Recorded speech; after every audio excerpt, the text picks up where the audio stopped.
خانه باشد.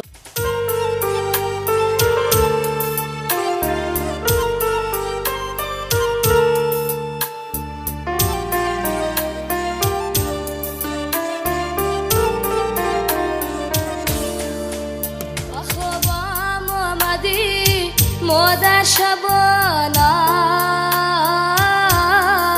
سری گهوارمه خواندی ترانا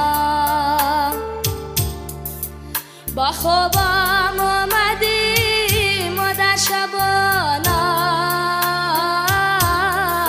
سری گهوارمه خواندی ترانا شدم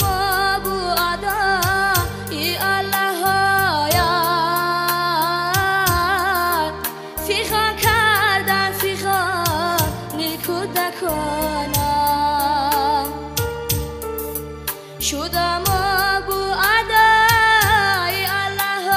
یاد فیخان کردم فیخان نکودکانا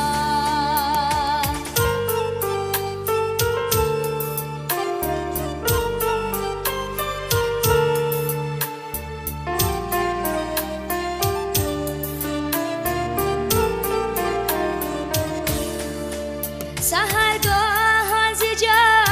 برخسته شدم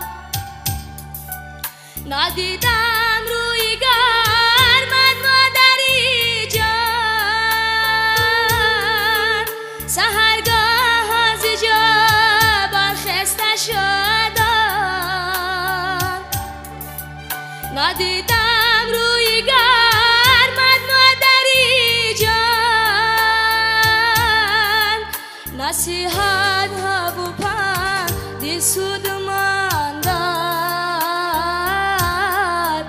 آیا مادر شدم بسیار پزمان